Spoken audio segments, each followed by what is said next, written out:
Selamat datang di Mata Ojan Channel. Jangan lupa like, komen dan subscribe karena subscribe itu gratis. Terima kasih. Kita masuk ke ceritanya. Warung sederhana milik Maksarti di pinggir jalan desa sudah lama berdiri. Namun, beberapa bulan terakhir dagangannya semakin sepi. Padahal, dulu banyak orang datang membeli makanan buat bekal kerja ke ladang. Kini, warung itu seperti tak dilirik orang. Bahkan ayam kampung yang biasa berkeliaran pun enggan mendekat. Malam itu, Maksarti duduk di depan pintu warungnya yang temaram hanya diterangi lampu teplok. Di tengah kesunyian, seorang lelaki tua berjubah hitam datang, wajahnya penuh keriput, matanya tajam menyala bagai bara. Ia menawarkan sesuatu, kalau kau ingin warungmu ramai, kau harus punya pegangan. Maksarti menatap lelaki tua berjubah hitam itu dengan penuh curiga. Udara malam mendadak menjadi dingin menusuk, meski lampu teplok di teras warung masih menyala redup. Lelaki itu duduk bersila di tanah, meletakkan sebuah bungkusan kain merah lusuh di hadapannya. Warungmu sepi karena rezekimu tertutup, Sarti. Kalau kau mau, aku bisa bukakan jalan. Dengan ini, katanya sambil membuka kain merah itu. Di dalamnya ada sebuah batu kecil berwarna hitam legam, permukaannya licin, dan anehnya terasa hangat seperti baru saja terbakar. Maksarti menelan ludah. Itu, apa? Tanyanya pelan. Pegangan. Batu pelaris. Kalau kau simpan di warung, pembeli akan datang tanpa henti. Mereka akan merasa daganganmu selalu lebih enak dari yang lain. Tapi ada syarat, suara lelaki itu berubah berat. Hampir seperti bergema di dalam kepala Maksarti. Ia melanjutkan dengan tenang. Setiap malam Jumat, warungmu jangan ditutup. Biarkan tetap terbuka, meski kau tidak melayani siapapun. Dan setiap tengah malam, kau harus meletakkan sesaji, kopi pahit tanpa gula dan sepotong ayam bakar. Letakkan di pojok warungmu, di tempat yang gelap. Kalau tidak, warungmu akan mati benar-benar. Bahkan keluargamu pun ikut menanggung akibatnya. Maksarti terdiam, jantungnya berdegup keras, antara takut dan tergoda. Lelaki itu tersenyum samar, menatapnya dengan mata yang merah berkilat di balik keriput wajahnya. Pilih sekarang, Sarti. Kau ingin rezeki lancar, atau kau ingin tetap menunggu warungmu mati perlahan? Malam itu, setelah lelaki berjubah hitam pergi meninggalkan warung, Maksarti masih duduk terpaku. Di tangannya, batu hitam itu terasa berat meski ukurannya kecil. Hatinya bimbang, tapi ketakutan pada ancaman yang baru saja ia dengar membuatnya akhirnya menurut. Menjelang tengah malam, ia membuat segelas kopi pahit, lalu memanggang sepotong ayam hingga gosong sebagian. Tangannya bergetar saat meletakkan sesaji itu di pojok warung. Bau gosong bercampur dengan aroma kopi pekat menguar ke seluruh ruangan. Sesaat setelah sesaji diletakkan, angin berhembus kencang, padahal semua jendela tertutup rapat. Dari kegelapan pojok warung terdengar bunyi lirih, seperti suara orang menyeruput. Sesrup, sesrup, disusul suara kunyah pelan yang membuat bulu kuduk Maksarti meremang. Ia ingin menoleh, tapi lehernya kaku. Ia hanya bisa menutup mata rapat-rapat sambil komat kamit membaca doa yang ia ingat. Keesokan paginya, sesuatu yang aneh terjadi. Sejak fajar, orang-orang datang berbondong-bondong ke warung Maksarti. Mereka yang biasanya hanya lewat kini berhenti, membeli nasi, sayur, bahkan lauk sederhana. Beberapa orang bahkan bilang, masakanmu sekarang jauh lebih enak, Bu. Seperti ada yang bikin ketagihan. Maksarti hanya tersenyum getir. Ia senang karena dagangannya laris, tapi di sudut hatinya muncul rasa takut. Karena ia tahu, bukan tangannya yang membuat masakan itu terasa enak. Malam itu, setelah warungnya penuh pembeli seharian, Maksarti duduk sendiri di dapur. Uang hasil dagangan menumpuk di kaleng besi tua. Ia tersenyum lega, tapi rasa khawatir di hatinya tak juga hilang. Menjelang tengah malam, ia kembali menyiapkan kopi pahit dan sepotong ayam bakar untuk sesaji. Tangannya gemetar ketika meletakkannya di pojok warung yang gelap. Kali ini ia memberanikan diri menunggu sebentar. Tak lama kemudian, udara di dalam warung berubah dingin. Lampu teplok bergoyang sendiri, meski tidak ada angin. Dari pojok itu terdengar bisikan-bisikan halus, seperti suara banyak orang berbicara sekaligus. Kami sudah mencicipi, kami ingin lebih, lebih. Bisikan itu membuat bulu kuduk Maksarti berdiri. Ia mencoba menutup telinga, tapi suara itu justru semakin jelas, menembus kepalanya. Tiba-tiba, ia melihat bayangan hitam besar merayap di dinding, semakin lama semakin mendekat ke arahnya. Maksarti berlari ke kamarnya, menutup pintu rapat-rapat, tapi suara bisikan itu masih terus mengikuti. Jangan berhenti memberi, jangan berhenti, atau kau yang akan kami makan. Warung Maksarti semakin ramai. Dari pagi sampai sore, orang berdatangan tanpa henti. Uang yang terkumpul membuat Maksarti bisa membeli beras lebih banyak, bahkan memperbaiki atap warung yang bocor. Dari luar, ia tampak bahagia, tapi hatinya terus dihantui bisikan-bisikan malam. Beberapa hari kemudian, kabar aneh mulai beredar di desa. Beberapa pembeli yang sering makan di warung Maksarti tiba-tiba jatuh sakit. Tubuh mereka kurus kering hanya dalam hitungan hari, wajahnya pucat, seolah tenaganya habis tersedot sesuatu. Suatu siang, seorang lelaki paruh baya makan di warung Maksarti. Ia menghabiskan 2 piring penuh dengan lahap. Namun, setelah membayar dan berdiri untuk pulang, tubuhnya mendadak limbung. Ia jatuh tersungkur di depan pintu warung, wajahnya pucat pasi. Pak, kenapa?" teriak orang-orang yang panik. Lelaki itu hanya sempat menggumam pelan, "Tenagaku habis," sebelum pingsan. Anehnya, keesokan harinya ia masih kembali lagi ke warung, meski tubuhnya tampak lebih lemah dari sebelumnya. Maksarti menatap dari balik meja dengan perasaan ngeri. Ia sadar, orang-orang itu tidak sekadar membeli makan, ada sesuatu dari dalam warungnya yang menyedot jiwa mereka perlahan-lahan. Sore itu, seorang ibu muda datang bersama anak perempuannya yang berusia sekitar 5 tahun. Sang ibu memaksa anaknya masuk ke warung, tapi si kecil menolak keras. Ia menangis meraung sambil memeluk erat kaki ibunya. "Ibu, jangan makan di sini, jangan. Ada orang hitam di pojok, matanya merah, dia lihat aku terus," tangisnya terseduh-seduh. Maksarti yang mendengar itu langsung pucat pasi. Ia tahu anak-anak sering bisa melihat hal yang tak kasat mata. Sesaji yang selalu ia letakkan di pojok warung mendadak terasa membara dalam ingatannya. Namun, sang ibu yang tidak mengerti hanya menenangkan anaknya sambil tersenyum canggung kepada Maksarti. "Maaf ya, Bu, anak kecil memang suka mengada-ada." Ia tetap duduk dan memesan makanan, meski anaknya terus menutup wajah dengan kedua tangan sambil terisak. Sepanjang ibu itu makan, si kecil tak berhenti berteriak lirih. "Dia deket, Bu, dia udah jongkok di sampingmu." Maksarti berusaha tetap tersenyum melayani, tapi keringat dingin membasahi punggungnya. Ia tak berani menoleh ke pojok warung yang gelap itu. Malam Jumat itu, setelah warung tutup, Maksarti mencuci piring-piring kotor di dapur. Tangan tuanya bergerak lambat, pikirannya masih terganggu oleh tangisan anak kecil sore tadi. Saat ia mengambil salah satu piring yang baru saja dipakai pembeli, jantungnya nyaris berhenti. Piring itu penuh dengan cairan merah pekat, menggenang seperti darah segar. Bau anyirnya menusuk hidung, membuat perutnya mual. Maksarti terlonjak mundur, piring itu terlepas dari tangannya dan jatuh pecah berantakan di lantai. Cairan merah itu merembes ke lantai, tapi anehnya tak mengalir, hanya berdiam, seakan menempel di ubin. Dengan tubuh gemetar, ia menyambar kain pel, mencoba mengusap noda itu.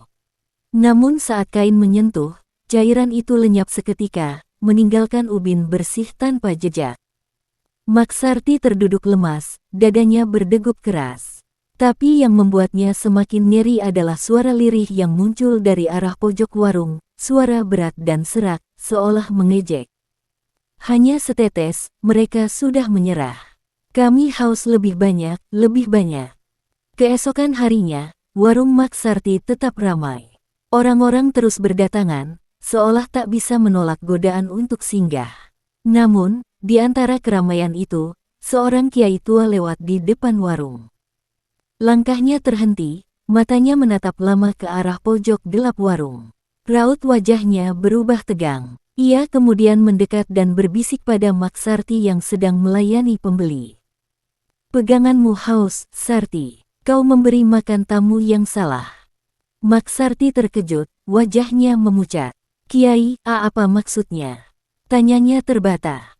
Kiai itu tidak menjawab, ia hanya menatap tajam ke arahnya, lalu beranjak pergi dengan langkah berat, meninggalkan udara yang mendadak dingin di sekitar warung. Sejak saat itu, Maksarti merasa ada yang selalu mengawasi.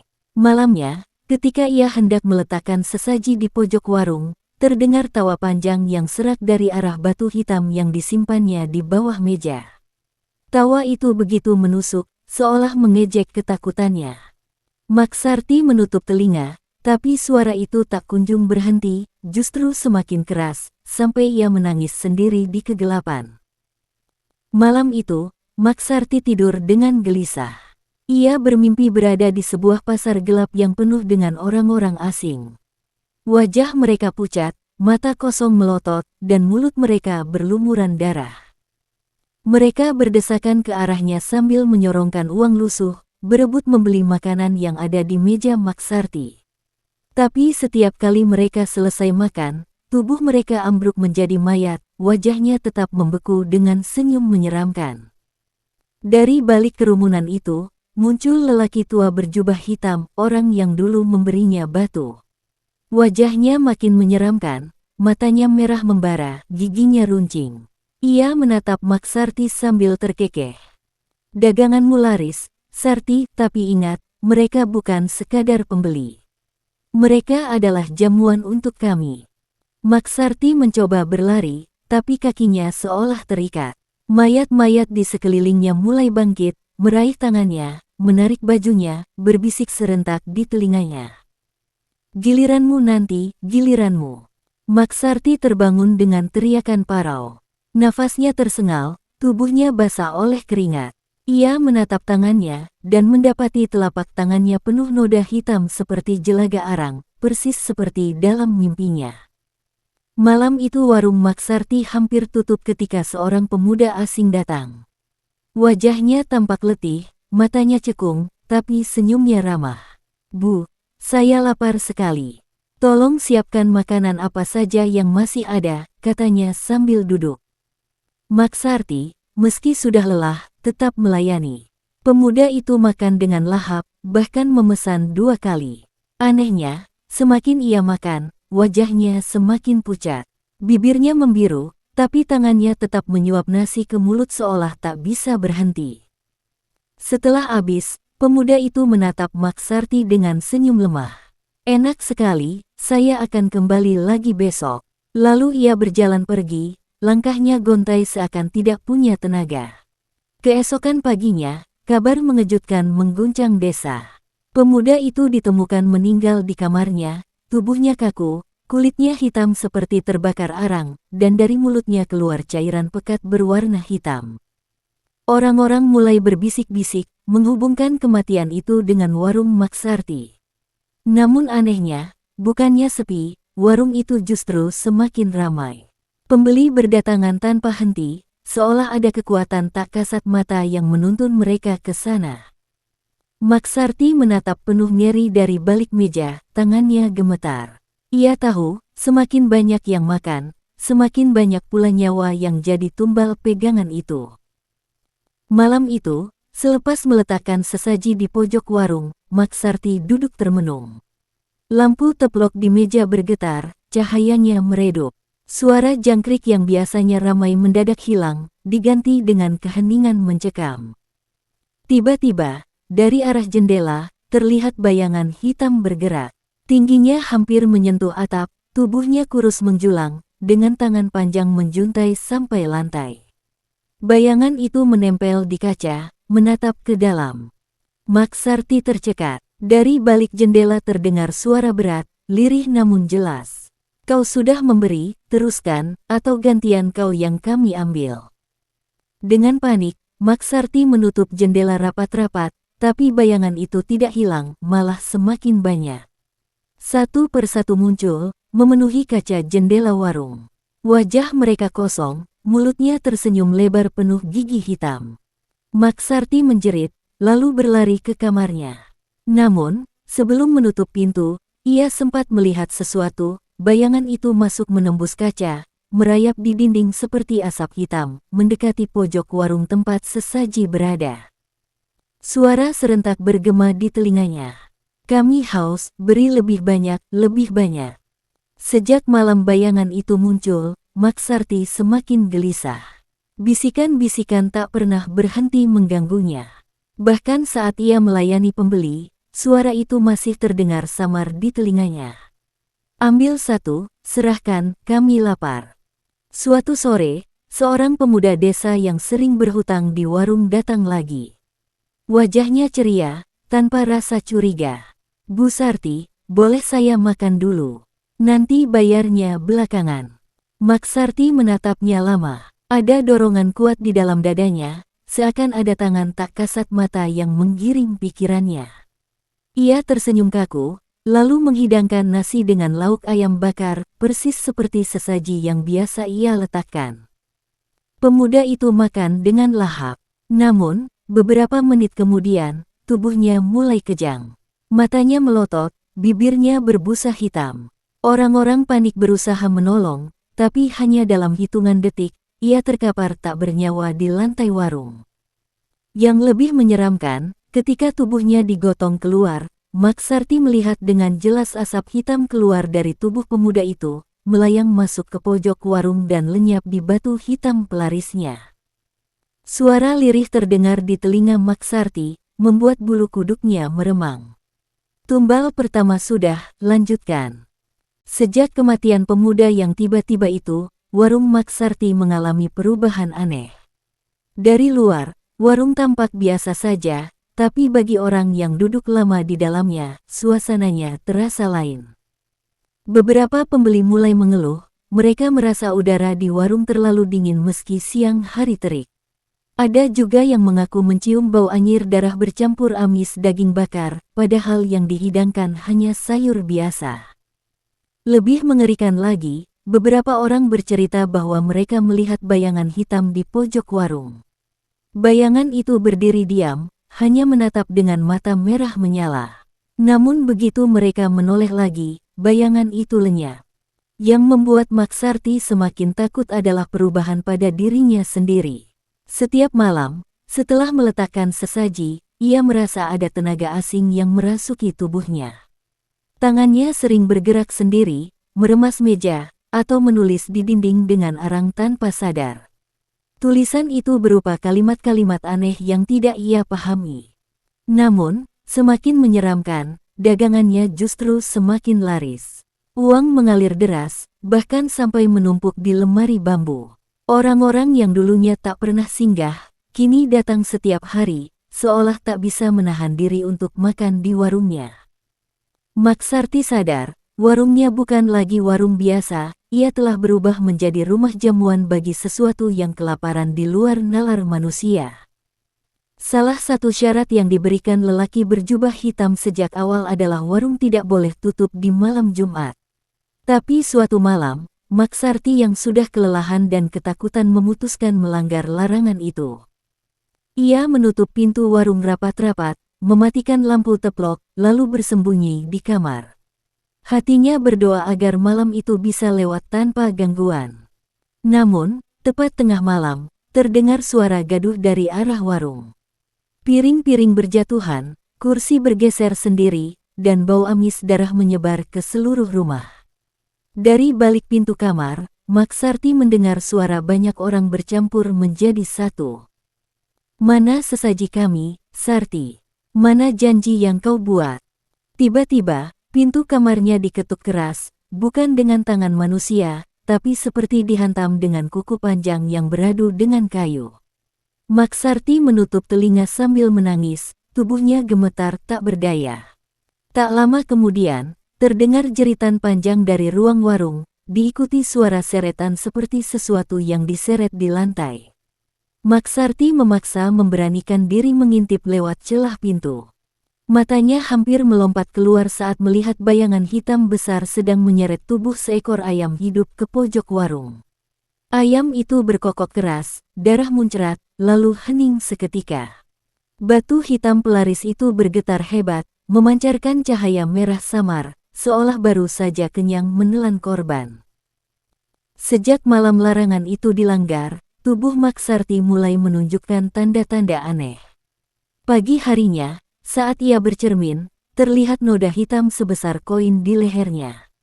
Ia coba gosok dengan sabun, tapi noda itu tak mau hilang. Malah setiap hari ukurannya semakin membesar. Bukan hanya itu, kadang saat ia melayani pembeli, ia melihat tangannya sendiri berubah pucat kebiruan, urat-urat hitam menjalar ke jari. Saat pembeli menatapnya, tangannya kembali normal, seakan tidak pernah terjadi apa-apa.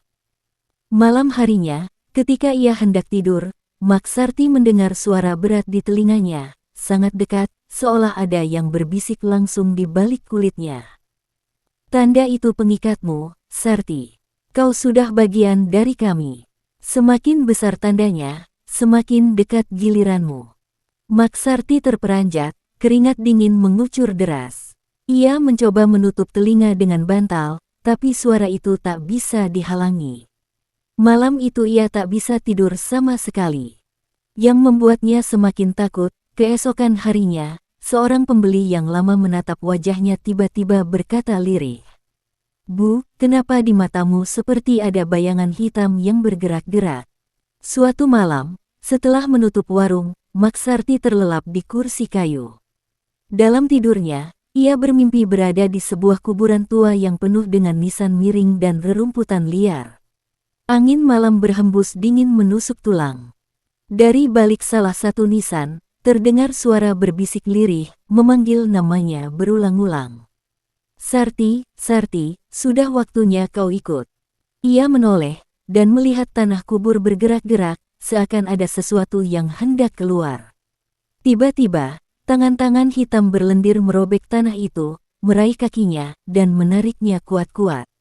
Dari dalam liang, mata-mata merah menyala menatap penuh kelaparan.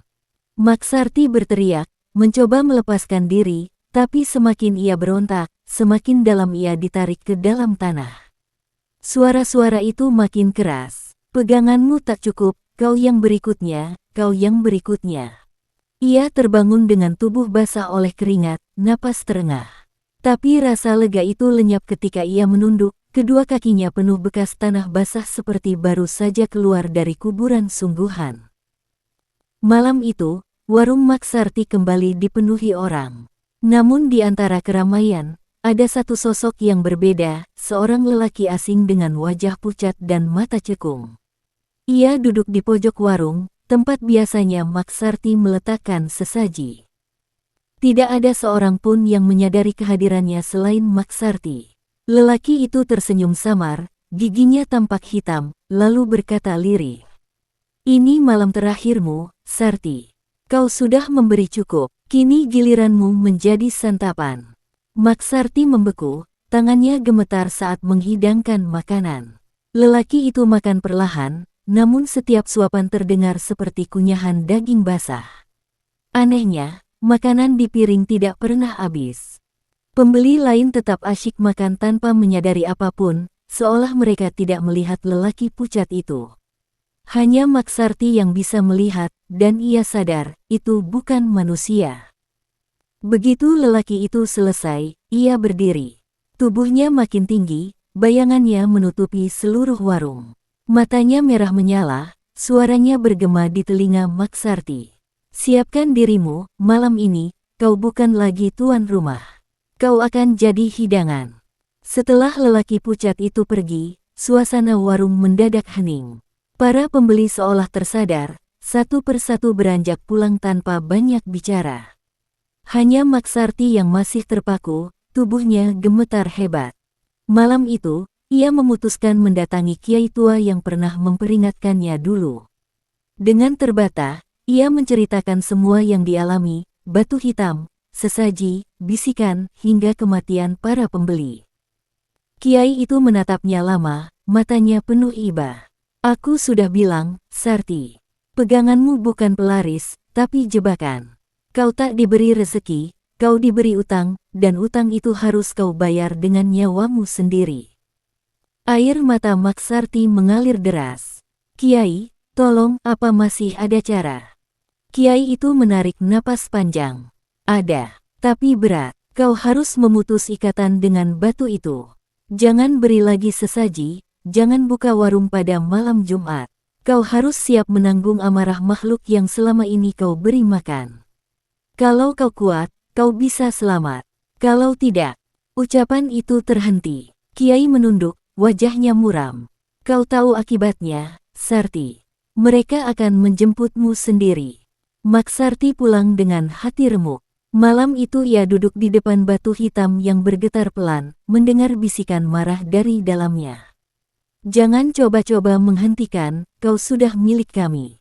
Malam Jumat kembali datang. Kali ini Maksarti mengikuti saran Kiai tua, ia menutup warung sejak sore, tidak menyalakan lampu, dan tidak meletakkan sesaji di pojok warung. Udara malam terasa lebih berat dari biasanya. Angin kencang bertiup, membawa bau amis bercampur anyir darah. Dari arah warung terdengar suara gaduh, piring pecah, kursi bergeser, bahkan suara orang tertawa, padahal warung terkunci rapat. Tengah malam, rumah Maksarti berguncang keras. Dari luar, terdengar suara langkah banyak orang mengelilingi rumahnya. Suara itu bergema serempak, berat dan menyeramkan. Sarti, kau ingkar, saatnya kami menjemputmu. Pintu rumah bergetar seperti hendak roboh. Dari celah jendela, Maksarti melihat sosok-sosok hitam tinggi menjulang, mata mereka menyala merah. Bayangan itu makin lama makin banyak, memenuhi pekarangan. Batu hitam yang disimpannya di bawah meja bergetar hebat, memancarkan cahaya merah pekat. Tiba-tiba batu itu pecah sendiri, dan dari dalamnya keluar asap hitam yang berwujud tangan-tangan panjang. Tangan itu meraih kaki Maksarti, menariknya kuat-kuat ke arah pojok rumah. Maksarti berteriak histeris, berusaha melawan, tapi tubuhnya kaku, tak mampu bergerak. Suara-suara itu bergema makin keras, menutup seluruh malam. Bayarlah dengan tubuhmu, bayarlah dengan jiwamu. Jeritan Maksarti menggema malam itu, namun tak seorang pun tetangga berani mendekat. Mereka hanya mendengar suara pintu terbanting, kaca pecah, dan teriakan yang perlahan berubah menjadi ratapan panjang. Saat fajar tiba, warung Maksarti sudah terbuka lebar. Meja-meja terbalik, piring pecah berserakan, dan bau anyir memenuhi udara. Namun Maksarti tidak ditemukan, hanya noda darah hitam yang menempel di lantai, membentuk jejak menyeret menuju pojok tempat ia biasa menaruh sesaji. Yang lebih menyeramkan, di atas meja batu hitam yang pecah semalam, kini ada sesaji baru, sepiring nasi, sepotong ayam goreng, dan segelas air putih. Semuanya masih hangat, seperti baru saja diletakkan seseorang. Sejak malam itu, warung Maksarti tidak pernah buka lagi. Namun beberapa orang bersumpah, tiap malam Jumat mereka melihat warung itu terang benderang, terdengar suara orang makan ramai, padahal bangunannya kosong dan terkunci. Dan jika ada yang nekat mendekat, konon akan terdengar suara perempuan berbisik di telinga. Makanlah, warung ini masih melayani, selamanya. Selesai. Terima kasih telah mendengarkan hingga akhir, sampai jumpa lagi.